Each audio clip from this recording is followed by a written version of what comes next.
I am going to read a book called Galileo's Treasure Box, and at the end, I'm going to read you some information about Galileo. He was really a real person. He was a scientist. So let's hear about Galileo's Treasure Box.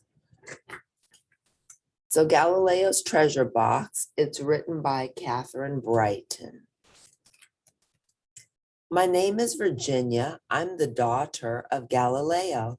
My father studies the skies at night. I sleep. In the day, he sleeps behind a fine curtain. Our house is quiet. My silent slippers creep.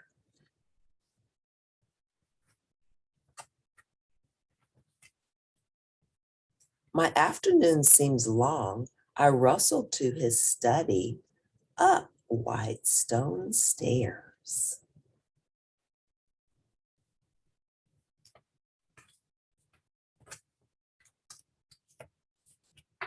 His desk is covered with things. I look, but I don't touch. His papers, his instruments.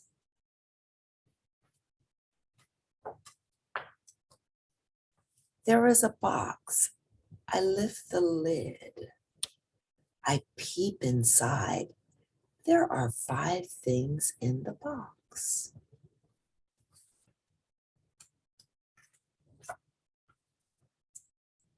Two clear pieces of glass. One round piece makes things bigger. Look at his writing.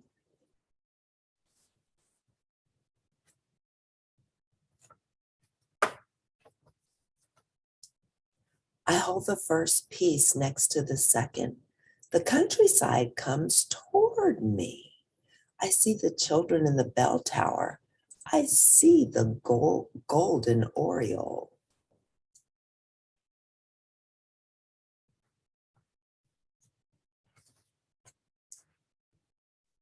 There are also pieces of colored glass in the box. One is blue. The world turns to night.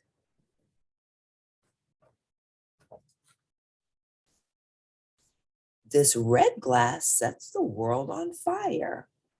The prince's falcon flies to the lure.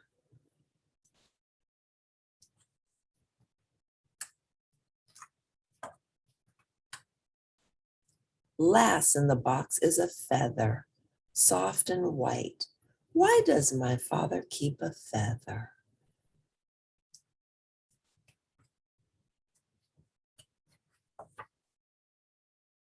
I go to him. He is awake. His book slips to the floor. The feather floats after it.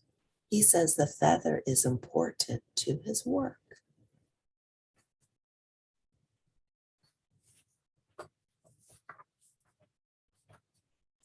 I pick up the feather and he puts it in my hair. I parade like a proud bird all day. Galileo sleeps. So I'm going to read this to you.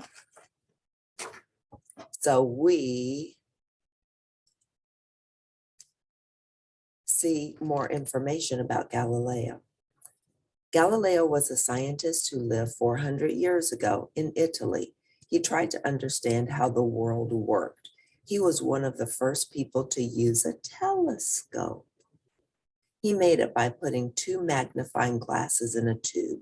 Like other scientists, Galileo may have used colored glass to protect his eyes when he was observing the sun. It is said that he dropped objects from the top of the Leaning Tower at Pisa to see how long it took different things to reach the ground.